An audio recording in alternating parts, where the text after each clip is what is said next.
The Swiss Alps always made me feel like I could breathe properly again.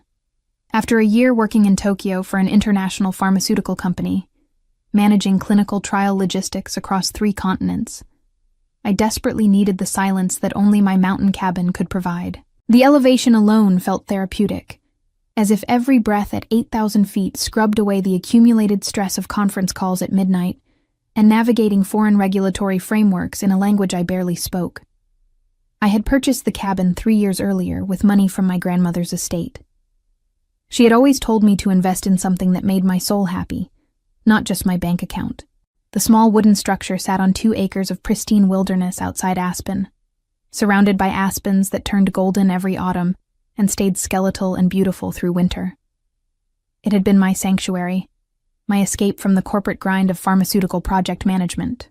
The drive from Denver took 4 hours, winding through mountain passes that still held patches of snow even though it was late May.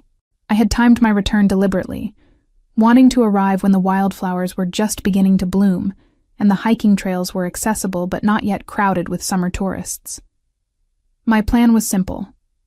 2 weeks of complete isolation, reading the stack of novels I had shipped ahead, hiking until my legs burned, and eating simple meals while watching the sunset paint the peaks orange and pink.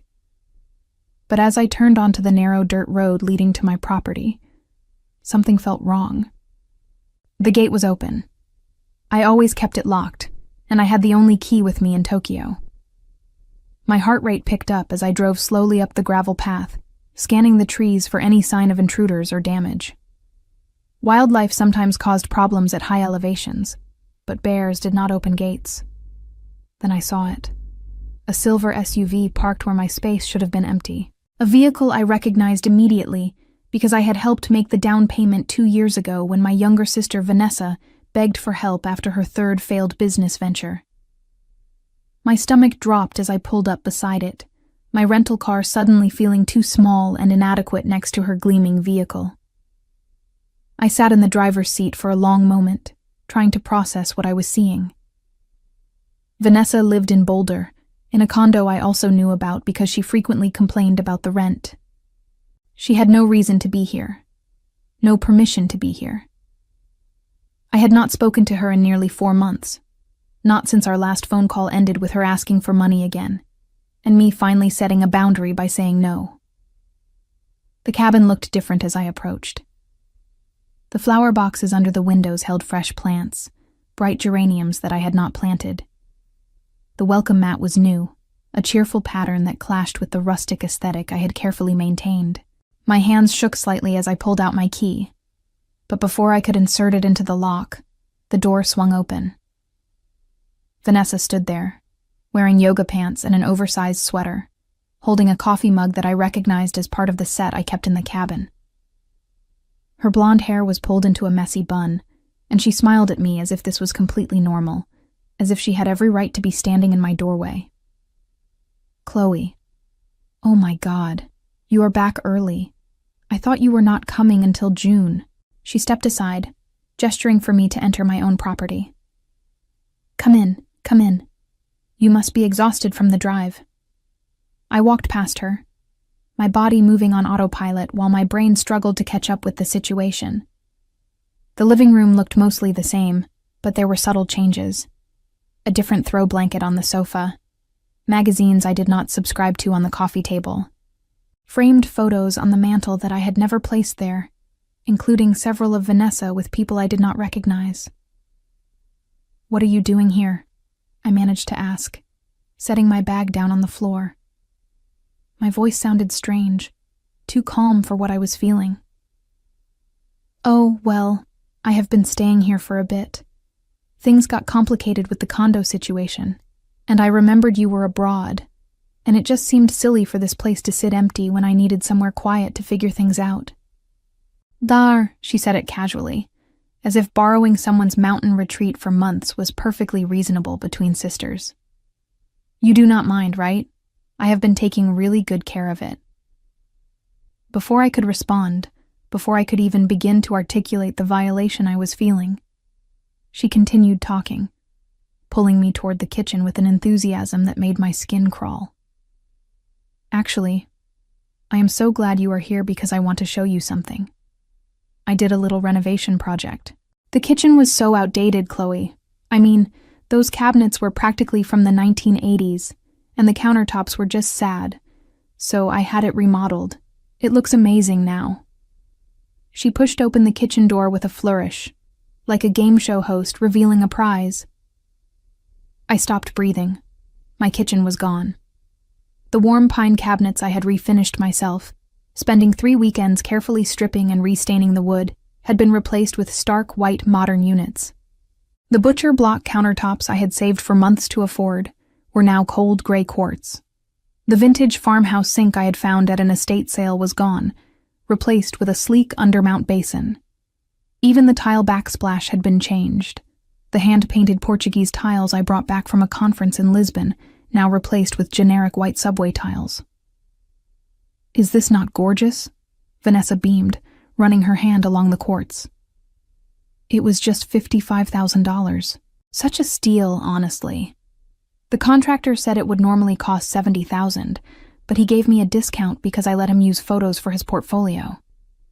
The number hit me like a physical blow. $55,000.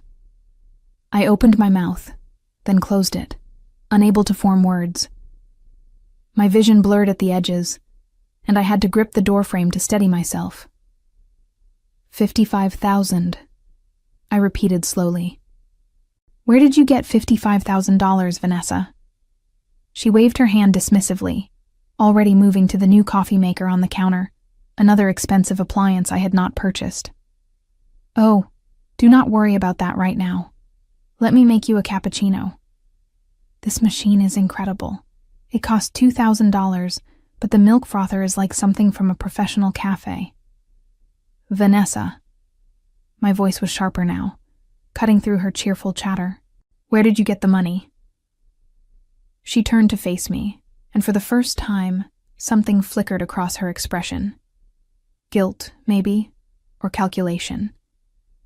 It was hard to tell with Vanessa. She had always been good at rearranging her features to show what she thought people wanted to see. "I used your credit cards," she said finally, as if admitting to borrowing a cup of sugar. "But before you get upset, let me explain. I knew you would want this done eventually anyway. The kitchen was a disaster, and I figured with your fancy pharmaceutical job and living expenses covered in Tokyo, you could afford it. Think of it as an investment in the property value." My legs felt weak. I pulled out one of the new bar stools, another purchase I had not authorized, and sat down heavily. "You used my credit cards, multiple cards, to spend $55,000 on renovating my property without my permission. Our grandmother left both of us money, Chloe. You got more because you were older, but that does not mean you get to hoard all the nice things. This cabin should be for both of us. Family shares." Her tone had shifted, becoming defensive, the words tumbling out faster. "And honestly, I thought you would be grateful. I have been maintaining this place, keeping it clean, making sure pipes did not freeze last winter. You were on the other side of the world, not even thinking about it." The audacity of her logic made me dizzy. She had broken into my home, stolen my financial information, spent enough money to buy a decent car, and now she was acting as if I should thank her for it. "How did you even get my credit card information?" I asked, forcing myself to stay calm, to gather facts before I exploded. "You left some paperwork in the desk drawer last time I visited. I just thought it was smart to keep the information handy in case of emergencies." She shrugged, as if this was perfectly reasonable planning. And technically, this was an emergency. My mental health was really suffering in Boulder. I needed a change of environment. I stared at her, trying to reconcile this person with the little sister I had protected throughout childhood. The one I had helped with homework and defended against bullies. The one I had loaned money to, repeatedly co-signed leases for, bailed out of bad decisions more times than I could count. When had she become this? Or had she always been this, and I had been too busy playing the role of responsible older sister to notice? "You need to leave," I said quietly. "Right now. Pack your things and get out." Chloe, come on. Her voice took on a wheedling quality. Do not be dramatic. Where am I supposed to go? I let the condo go because I could not afford it anymore. I have been living here for 5 months. You cannot just kick me out. 5 months? The timeline clicked into place with horrible clarity. You have been living in my cabin since January? You moved in the moment I left for Tokyo? You were not using it, and I needed somewhere to stay. What was I supposed to do? Be homeless? She crossed her arms, her expression shifting to the wounded victim look she had perfected over the years. You have always had everything, Chloe. The better grades, the better job, Grandma's favorite. The least you can do is share this one thing. The familiar guilt tried to surface, the trained response of the older sibling who had always been told to look out for her younger sister. But beneath it, a cold anger was building. An anger that had been compressed and ignored for too many years. Did you really think I would not find out?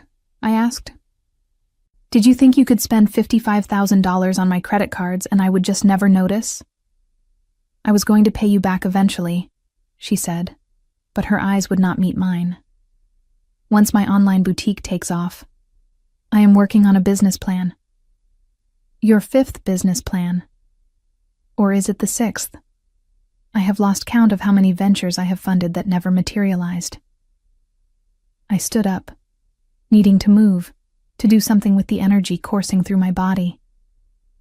I want you out. Today, I will give you 2 hours to pack. You cannot do this. Her voice rose, panic creeping into the edges. I have tenant rights. I have been living here for 5 months. You have to give me proper notice. You are not a tenant. You are a squatter who committed credit card fraud. The words came out cold and clear.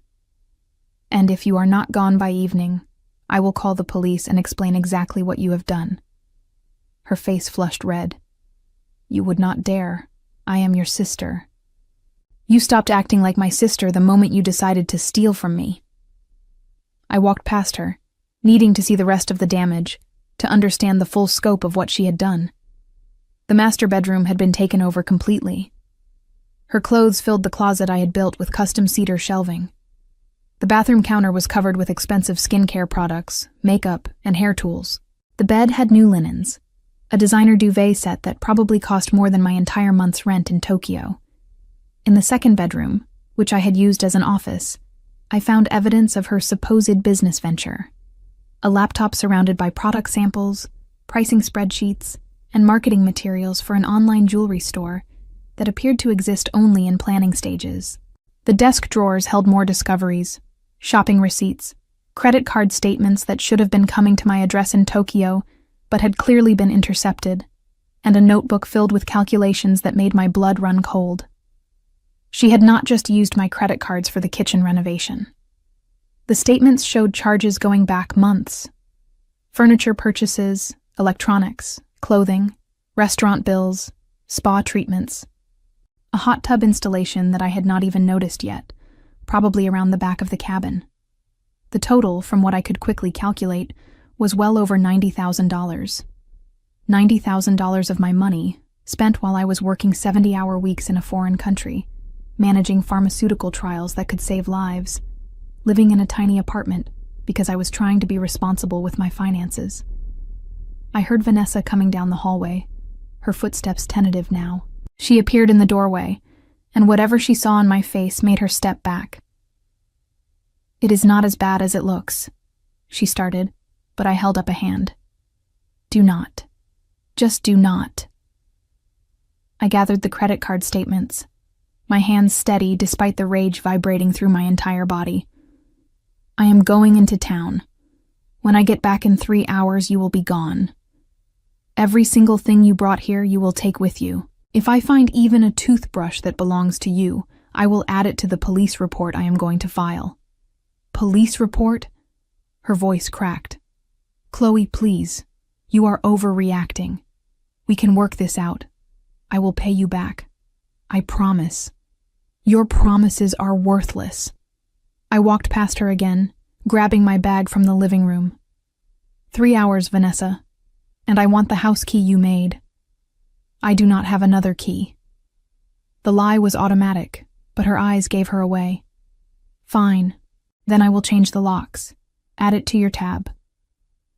I headed for the door, needing to get out before I said something I might regret, or before the years of trained sisterly loyalty made me weak. Where are you going? She called after me. To talk to a lawyer, and then to the bank, and then to file a police report for fraud and identity theft. I turned back to look at her one last time. You wanted to know why I always got everything?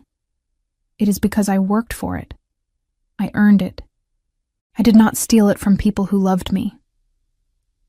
I drove down the mountain too fast, my hands gripping the steering wheel until my knuckles ached. The town of Aspen was busy with early-season tourists, but I barely noticed the crowds as I found parking and walked into the first law office I could find.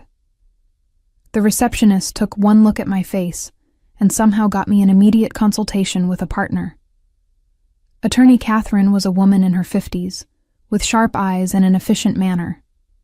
She listened to my story without interrupting, taking notes on a legal pad. When I finished, she sat back and studied me. You have a strong case for pressing charges, she said. Identity theft, fraud, unauthorized use of credit cards. The amount involved pushes this into felony territory. But I have to ask, are you prepared for what that means? She is your sister. This will not just affect her. It will affect your entire family. I do not care. The words surprised me with their vehemence. I have spent my entire life protecting her from consequences. Look where that got me. Catherine nodded slowly. Then here is what we need to do. First, document everything. Every charge, every unauthorized change to your property. Do you have security cameras at the cabin? I felt a jolt of memory. Yes. I installed them before I left for Tokyo. They are motion-activated and upload to cloud storage. I had completely forgotten about them with everything happening. Perfect. Access those recordings. We need to establish that she entered the property without permission, and that she took your financial information without authorization. Then we need statements from the contractors who did the work, proof that she presented herself as the owner or as having authority to make those changes. Catherine was already typing notes into her computer. I also recommend getting a restraining order. If she has been living there for 5 months, she may cause problems when you try to remove her. We spent the next hour going over details, filing initial paperwork, and creating a timeline of events. Catherine introduced me to a colleague who specialized in financial fraud, and together they mapped out a strategy that was both thorough and ruthless.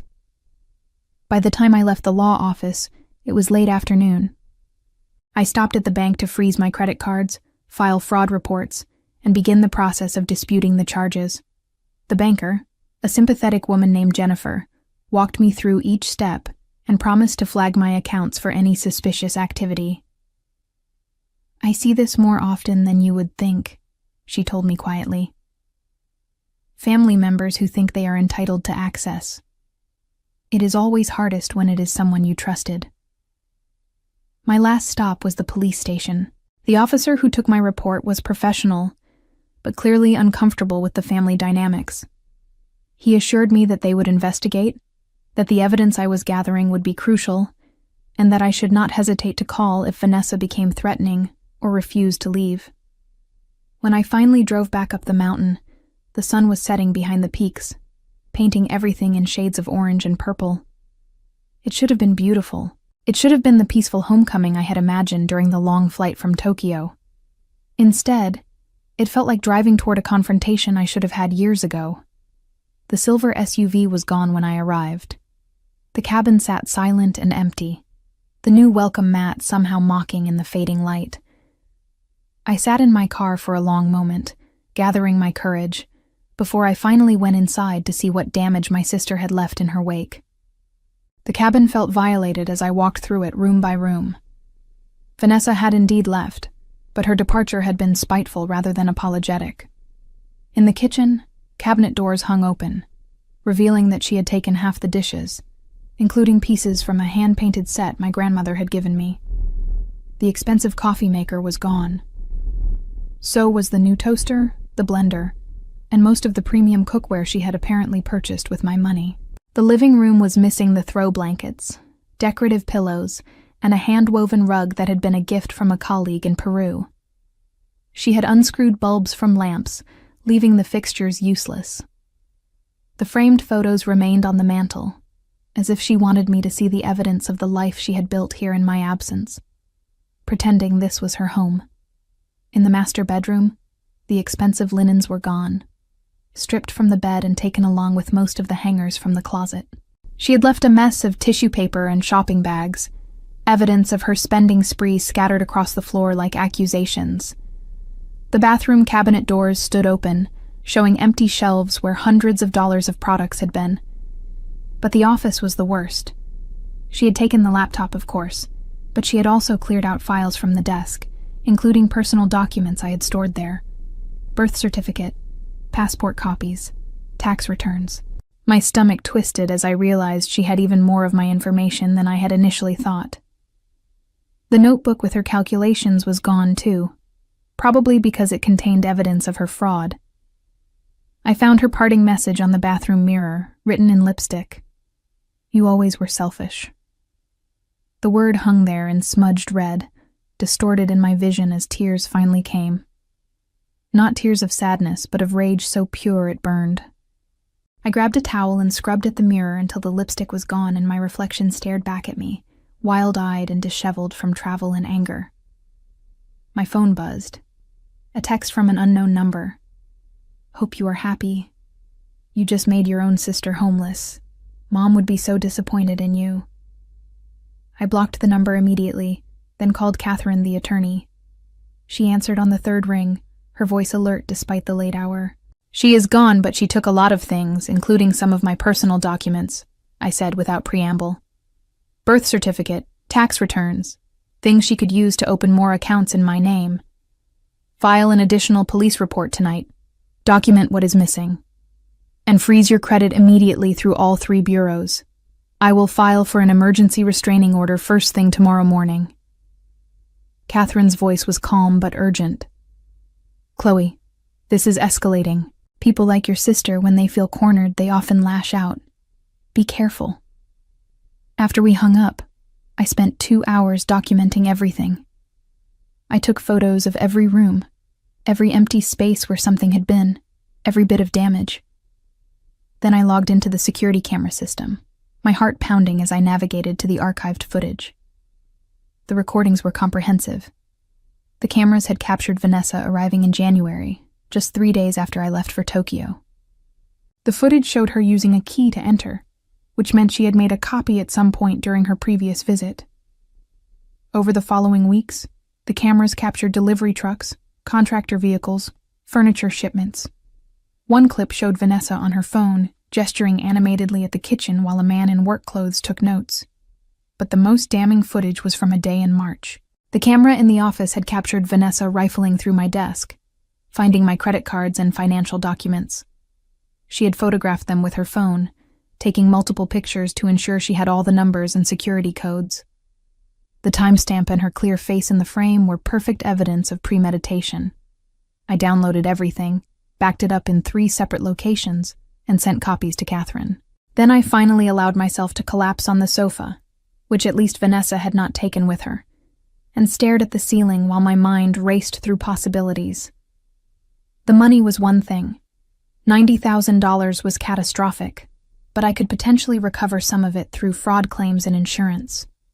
My credit could be repaired, my documents replaced, the locks changed, but the violation of trust, the calculated betrayal by someone I had loved and protected my entire life, that damage felt irreparable. My phone rang. Mom. I stared at the screen, debating whether to answer. We had not spoken since Christmas, a strained video call where she had criticized my decision to take the Tokyo assignment and suggested I was abandoning my family responsibilities. I let it go to voicemail. 30 seconds later, another call. Then a text. "Vanessa told me what you did. How could you throw her out? She has nowhere to go. Call me immediately." I turned off my phone. The next morning, I woke early from restless sleep and drove back to town. The bank opened at 9, and I was waiting at the door with my documentation. Jennifer walked me through the fraud dispute process, filling out forms for each unauthorized charge. The total, when calculated officially, was $93,472. "The credit card companies will investigate," Jennifer explained. "With the video evidence and police reports, you have a strong case for recovery, but it will take time, probably several months.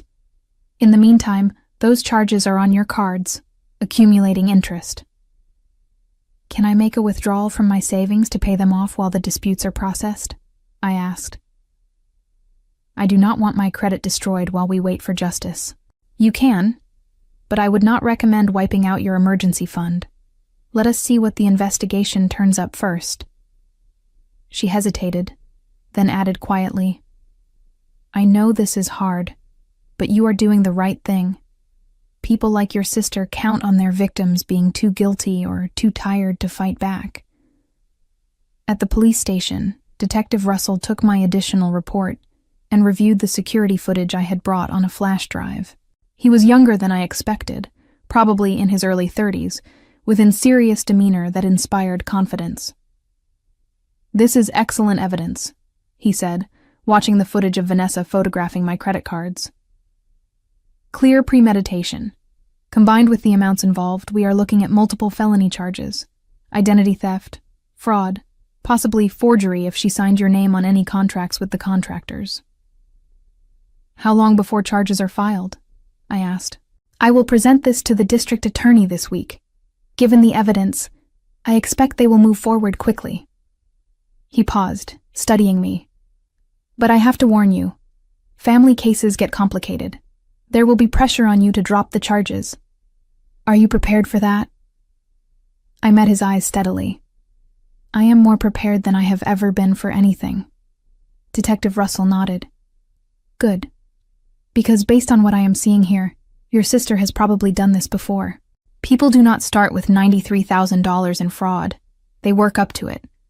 Has she ever had access to your information previously?"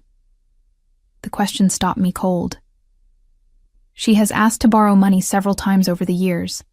I co-signed a lease for her once, about 5 years ago, and she stayed at my apartment in Denver for a few months 3 years ago when she was between places." "I would suggest pulling your credit report going back several years," he said carefully. "Look for anything unusual, accounts you do not recognize, inquiries you did not authorize.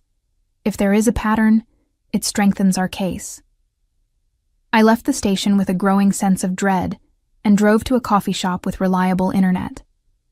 Using my laptop, I pulled comprehensive credit reports from all 3 bureaus. What I found made me physically ill. 3 credit cards I had not opened, all currently maxed out. A personal loan from 2 years ago for $15,000 that I had never applied for. Multiple hard inquiries on my credit from various financial institutions. The fraud had not started with the cabin. It had been going on for years, small enough that I had not noticed, spread out enough that no single incident raised alarms. The total damage, including the cabin expenses, exceeded $130,000. I called Catherine immediately. She answered with her characteristic efficiency, but I heard her sharp intake of breath when I explained what I had found. "This changes everything," she said. "This is not a one-time lapse in judgment. This is systematic financial exploitation. I am going to recommend we pursue this, both criminally and civilly. You need to sue her for recovery of funds, and we need to make sure the criminal charges reflect the full scope of her fraud." "She does not have any money," I said numbly. "That is why she kept stealing from me." "What is the point of suing someone who has nothing?" "2 reasons," Catherine replied. "First, legal judgments do not expire. If she ever does come into money, you can collect. Second, it creates a paper trail that protects you. If she tries to claim you gave her permission, or that this was some family arrangement, we have court documents proving otherwise." I spent the rest of the day at the coffee shop, making calls, filling out forms, documenting fraud claims. Each institution had different requirements, different timelines. Some were sympathetic. Others treated me like I was trying to scam them by disputing legitimate charges. By the time the sun started setting, I had spoken to 14 different people across 7 financial institutions, and my head throbbed with a migraine. My phone, which I had turned back on, was flooded with messages, 11 from Mom, each more frantic and accusatory than the last. 5 from Vanessa, alternating between begging for forgiveness and threatening to ruin my reputation. 3 from an aunt I barely spoke to, lecturing me about family loyalty. 2 from cousins who apparently now had opinions about my relationship with Vanessa. Only one message offered support. My best friend from graduate school, Teresa, who lived in Portland and who I had texted earlier about the situation. This is insane. Come visit and get away from this mess. Or I can come there. You should not be alone right now. I texted back. Cannot leave yet. Too much to handle. But thank you. Her response was immediate. I am serious. I can work remotely for a week. I am booking a flight now. You need someone in your corner. I wanted to tell her not to come, that I could handle this alone the way I handled everything alone. But the truth was, I desperately needed an ally, someone who was not going to make excuses for Vanessa or tell me I was overreacting. Okay, I typed back. Thank you. That evening, back at the cabin, I finally listened to Mom's voicemails. They devolved from concern to anger to manipulation over the course of the day. Chloe, honey, please call me. Vanessa is devastated. She made a mistake, but she is family. I do not understand why you are being so cruel about this. She was just trying to help make the cabin nicer. You know how hard things have been for her. She has always struggled, and you have always had it easy. Is it really necessary to involve lawyers? Your father would be ashamed of how you are treating your sister. Family is supposed to forgive. Fine, do not call me back. But do not come crying to me when you realize you have destroyed your relationship with your only sibling over money. The last message was from earlier this evening. Mom's voice cold. Vanessa told me you are trying to have her arrested. If you go through with this, do not bother coming to Thanksgiving or Christmas. I will not have someone in my home who would betray their own family like this. I saved all the voicemails, adding them to my documentation folder. Catherine had told me to keep everything, that threats and manipulative messages could be relevant if Vanessa escalated further. Then I called my grandmother's sister, Aunt Dorothy, who was 91 and living in a retirement community in Boulder. She had always been my favorite relative, sharp-minded and unsentimental in ways that the rest of the family found uncomfortable, but I found refreshing. Chloe, darling, she answered warmly. I heard about the situation with Vanessa. Your mother called me yesterday trying to get me to talk sense into you. What did you tell her? I asked warily. I told her that you are displaying more sense than anyone else in this family has shown in years. Her voice was firm. Your sister is a thief. Your mother is an enabler. And you are finally standing up for yourself. It is about time. Relief washed over me so strongly I had to sit down. Everyone else thinks I am being terrible. Everyone else is uncomfortable with conflict and would rather pressure you to be a victim than deal with the fact that Vanessa has a problem. Aunt Dorothy sighed. Your grandmother worried about this, you know. She told me before she died that she feared Vanessa would never learn to stand on her own because everyone kept catching her when she fell. She left us both money in her will, I said. Vanessa spent hers in 6 months. I know. Your grandmother knew it would happen. That is why she left you more and put conditions on your inheritance. She trusted you to be responsible. There was a pause. Chloe, I want you to know something. When your grandmother bought that cabin with you, she told me she was giving you roots, a place that was yours, where you could always return. Do not let Vanessa take that from you. We talked for another hour, and by the time we hung up, I felt more grounded than I had since returning from Tokyo. Aunt Dorothy promised to run interference with Mom and to make it clear that she supported my decisions completely. Teresa arrived 2 days later, sweeping into the cabin with her characteristic energy. 2 suitcases, a bag of groceries, and a bottle of expensive whiskey.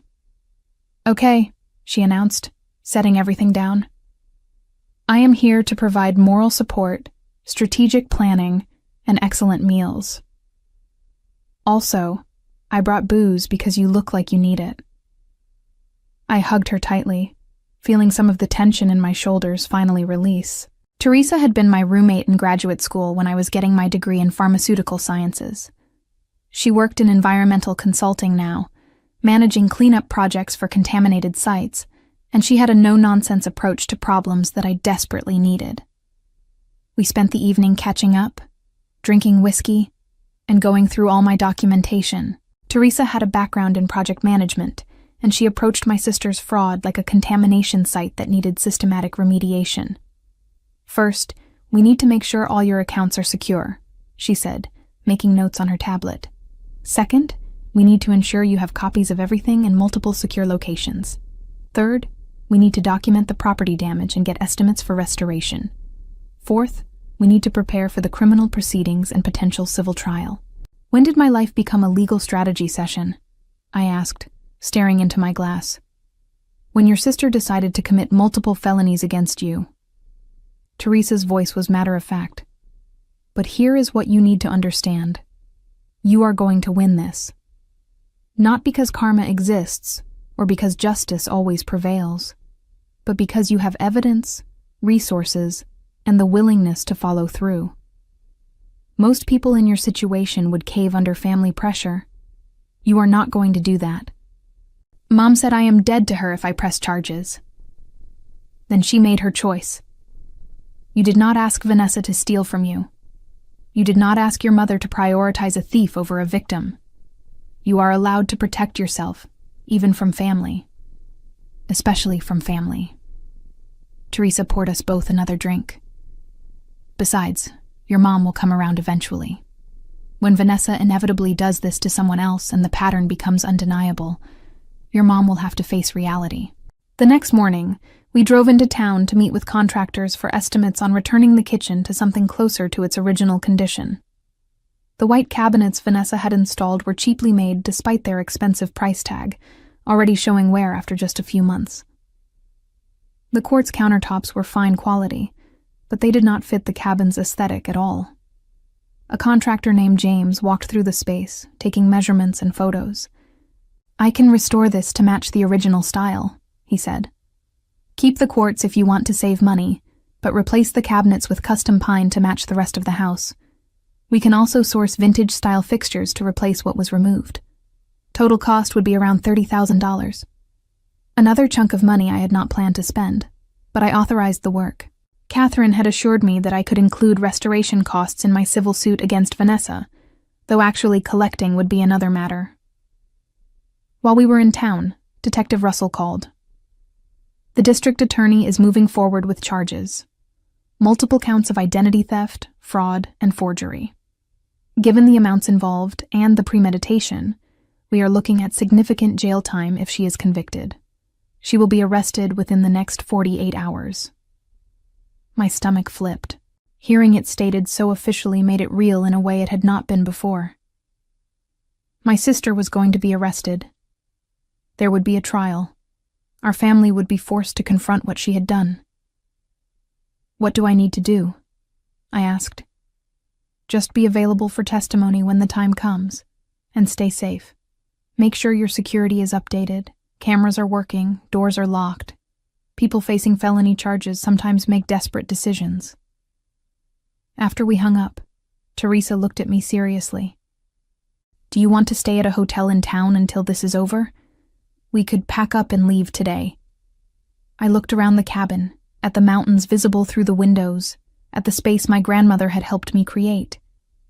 "No, this is mine. I am not letting Vanessa drive me out of my own home. Then we are installing better locks, and I am staying until the arrest happens." Teresa squeezed my shoulder.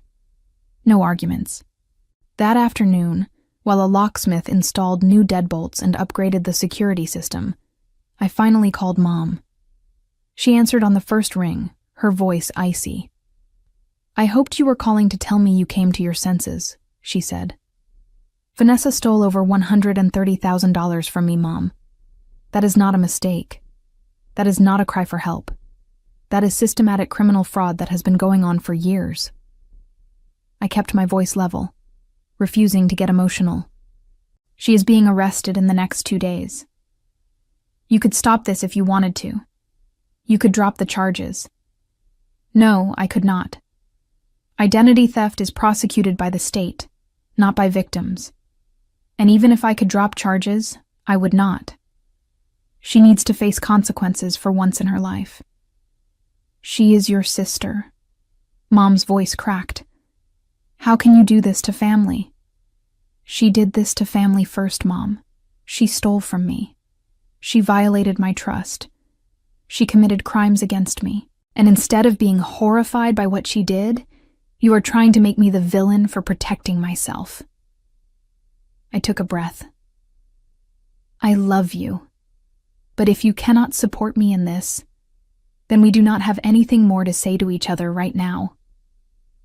You are choosing money over your sister. I am choosing boundaries over enabling. There is a difference." I paused. Vanessa has needed help for years. Real help, professional help. But instead of getting it for her, everyone just kept giving her money and second chances and pretending that this time would be different. Well, this is what different looks like. This is what consequences look like. And maybe, just maybe, hitting bottom will finally force her to change. Mom was silent for a long moment. When she spoke again, her voice was quieter. "I do not know how to accept that my daughter is a criminal. Then I suggest you talk to a therapist, because it is the truth whether you accept it or not." My own voice softened slightly. "I am not trying to hurt anyone, Mom. I am trying to survive what has been done to me. If you cannot understand that, I am sorry." We hung up without resolving anything, but at least I had said what I needed to say. Teresa made dinner while I sat on the porch, watching the sunset and trying to process everything that had happened in the past few days. "You did good today," Teresa said, bringing me a plate of pasta. "I know it does not feel like it, but you are handling this exactly right." "It feels awful." "Most right things do at first." She sat beside me. "But you will get through this. And on the other side, you will have your life back, your security back, and boundaries that actually mean something." I wanted to believe her. I wanted to believe that justice would prevail, that Vanessa would face consequences, that my family would eventually understand why I had to do this. But belief felt impossible when everything hurt this much. Vanessa was arrested on a Thursday morning. Detective Russell called to inform me at 10 a.m., his voice professional but not without sympathy. She was taken into custody at her boyfriend's apartment in Boulder. No incident. She will be arraigned tomorrow. He paused. "I want you to know that when we arrested her, we found additional evidence. She had your passport, original birth certificate, and several other documents she took from the cabin. She also had 3 more credit cards in your name that she had not used yet." My hands went cold. She was planning to continue. "It appears so. That is going to strengthen the prosecution's case significantly. This was not a one-time lapse in judgment. This was ongoing criminal enterprise." He cleared his throat. "The arraignment is at 2 p.m. tomorrow at the Boulder County Courthouse. You are not required to be there, but you are welcome to attend." After we hung up, I sat staring at my phone for a long time. Teresa found me like that, still and silent on the sofa. "She was arrested," I said. Teresa sat beside me, not speaking, just being present. Finally, I turned to her. "I want to go to the arraignment. I want to see her face when she has to answer for what she did." "Then we will go," Teresa said simply. The next day, we drove to Boulder in Teresa's rental car. The courthouse was an imposing building of gray stone, with protesters outside advocating for various causes. Inside, the security process was thorough. We found the correct courtroom and took seats in the public gallery. The room filled slowly with lawyers, court staff, and other observers. Then Vanessa was brought in, wearing an orange jumpsuit, her hands cuffed in front of her. She looked smaller somehow, diminished. Her blonde hair hung limp around her face, and her eyes were red-rimmed from crying. When she saw me sitting in the gallery, her expression transformed. Shock, then hurt, then pure hatred. She said something to the public defender beside her, gesturing toward me. The lawyer shook his head, speaking quietly to her. The arraignment was quick and procedural. The charges were read: 3 counts of identity theft, 6 counts of fraud, 2 counts of forgery. Each charge carried potential prison time. Bail was set at $75,000, an amount I knew Vanessa could not possibly pay. "How does the defendant plead?" the judge asked. "Not guilty, Your Honor," the public defender said. The judge set a preliminary hearing date for 3 weeks later and remanded Vanessa back to custody until bail could be posted. As she was led out, Vanessa turned to look at me again. This time, there were tears streaming down her face, and she mouthed something that looked like "please." I looked away. Outside the courthouse, my phone immediately buzzed with a call from Mom. I declined it. Then a text. "I was at the arraignment. I saw you there. How could you sit there and watch your sister suffer like that?" So Mom had been there too. Somewhere I had not noticed her. The thought that we had been in the same room, both watching Vanessa's public humiliation, and had not even acknowledged each other, felt like another ending. Teresa drove us back to Aspen in silence, letting me process. When we arrived at the cabin, I found a letter taped to the front door. My name on the envelope in Vanessa's handwriting. My first instinct was to throw it away, but Teresa stopped me. "Read it first. You might need it for evidence." I opened it carefully, and the letter inside was 4 pages of barely legible, desperate handwriting. "Chloe, you have destroyed my life. I am in jail because of you. Mom is devastated. Everyone in the family is blaming me because you have convinced them I am some kind of monster. But you know the truth. You know that I only did this because I was desperate. Because I needed help, and you were never there for me. You were always too busy with your fancy career and your perfect life to care about what I was going through. Yes, I used your credit cards. Yes, I renovated the kitchen. But I did it to improve your property. I did it to make your cabin nicer. And instead of being grateful, you have me arrested like a common criminal. I am sorry I took some documents. I was not going to do anything with them. I just wanted to feel like I had some security, some backup plan in case things got bad again. You have no idea what it is like to live with constant financial anxiety while watching your sister live a life of luxury. I am not the villain here. You are. You are the one who refused to help family. You are the one who chose money over love. You are the one who will have to live with the consequences of putting me in prison. I will never forgive you for this. Never." The letter went on, cycling through blame, manipulation, and occasional glimpses of what might have been genuine pain. But nowhere in those 4 pages was an actual apology. Nowhere did she take real responsibility for what she had done. I handed the letter to Teresa, who read it with an increasingly grim expression. "She really believes this," Teresa said finally. "She genuinely thinks she is the victim here." I know. I felt tired in a way that went beyond physical exhaustion. She has always been able to rewrite reality in her own mind. Whatever she needs to believe to avoid accountability, that becomes her truth. "Are you okay?" Teresa asked gently. I thought about it honestly. No, but I will be. The preliminary hearing 3 weeks later revealed more evidence I had not known existed. The prosecutor, a sharp woman in her 40s named Diana, presented a devastating case. The contractors who had worked on the cabin testified that Vanessa had forged my signature on multiple contracts. She had presented herself as the owner of the property and had even shown them a fake deed she had created using my personal documents. Financial investigators testified about the systematic nature of her fraud.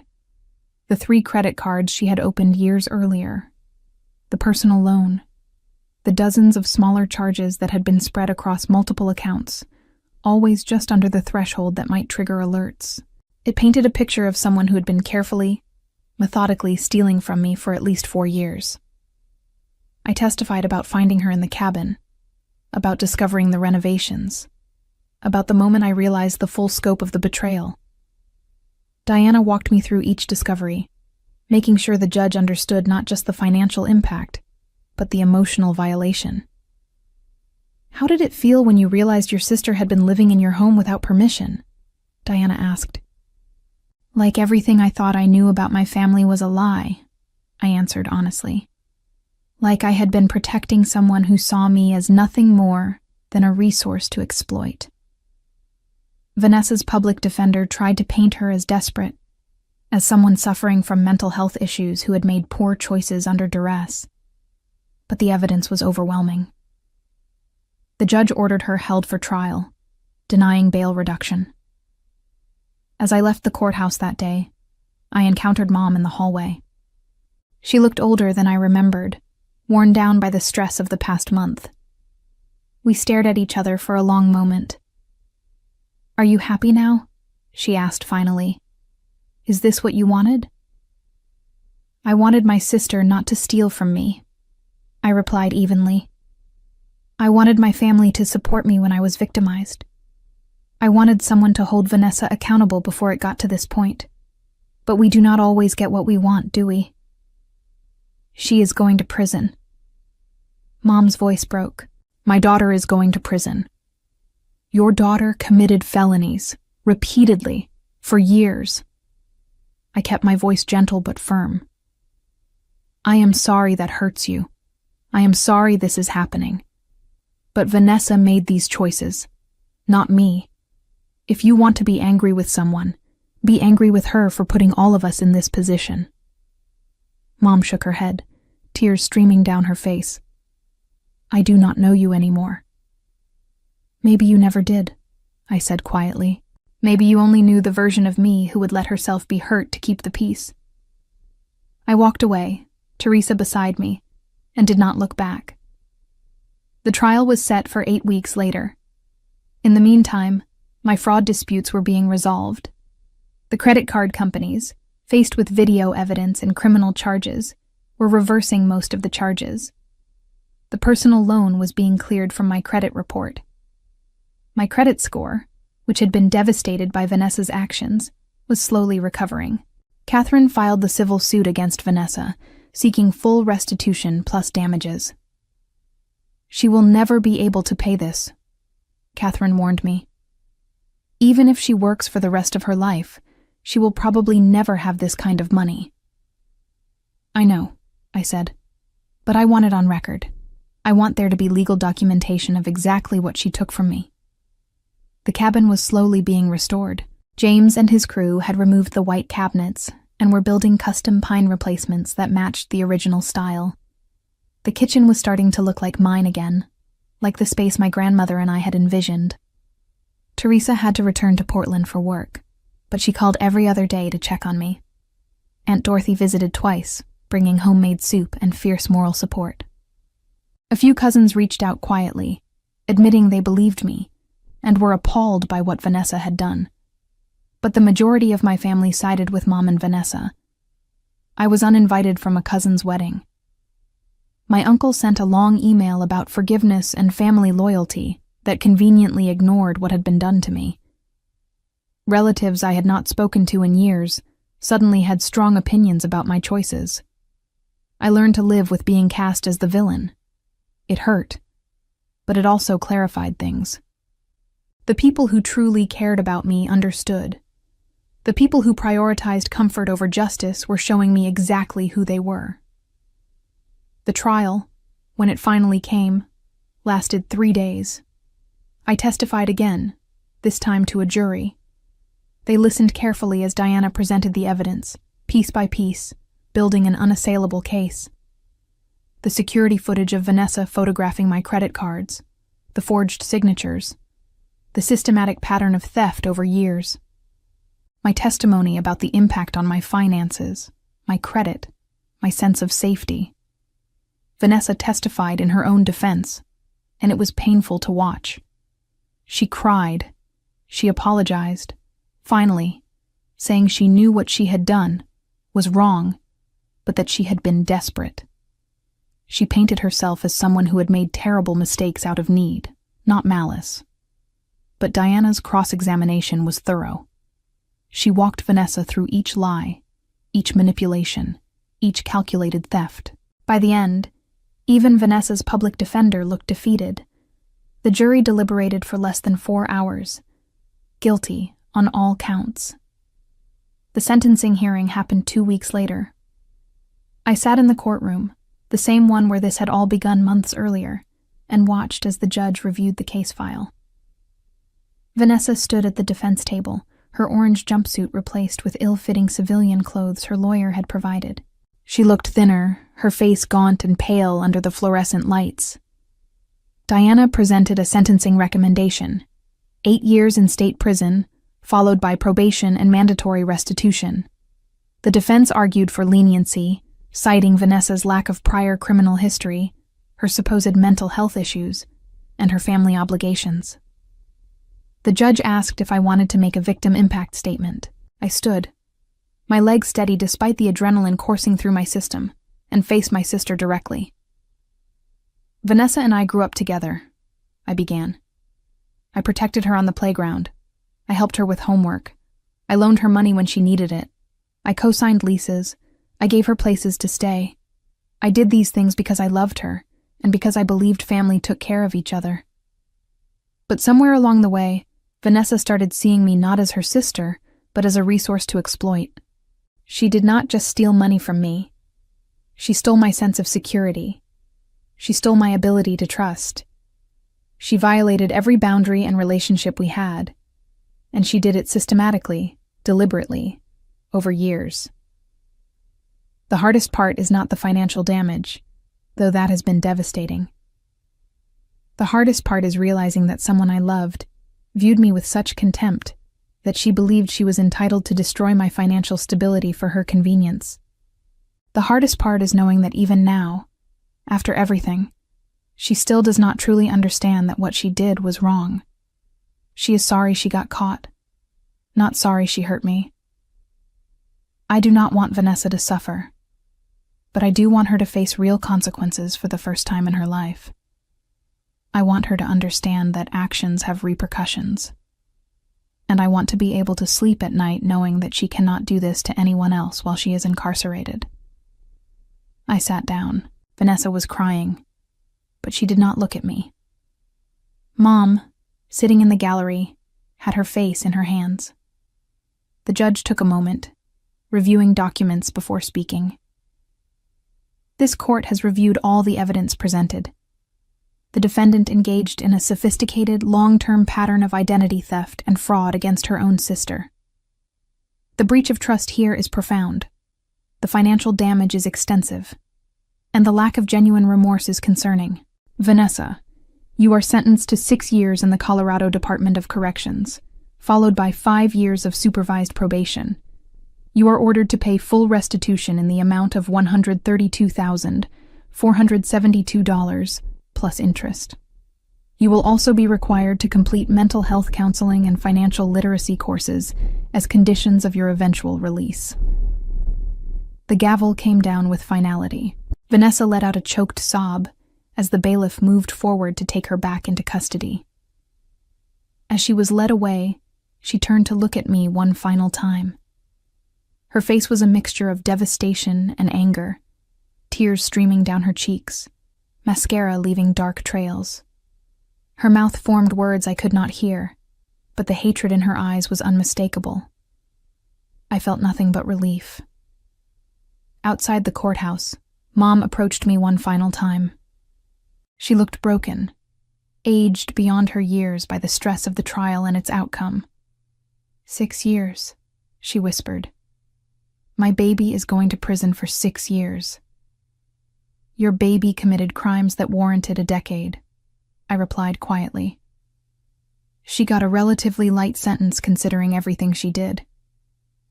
I will never forgive you for this. Mom's voice was hollow. You have taken my daughter from me. She took herself from you when she chose to commit felonies. I just refused to be her victim anymore. I paused, feeling something inside me finally settle. I hope someday you can see that. I hope someday you can understand that protecting yourself is not betrayal. But if you cannot, I accept that. I am at peace with my choices. I walked away from her, from the courthouse, from that chapter of my life. Teresa was waiting by the car, having flown in again for the sentencing. She hugged me tightly. It is over, she said. It is over, I agreed. In the aftermath of the trial, Vanessa's life collapsed in ways beyond incarceration. Her boyfriend left her within a week of her conviction. Friends who had believed her version of events abandoned her once the full truth became public. She lost the small online following she had built for her supposed jewelry business when bloggers covered the story of her fraud conviction. The narrative she had constructed, of being a struggling entrepreneur victimized by a cruel sister, crumbled under the weight of court documents and video evidence.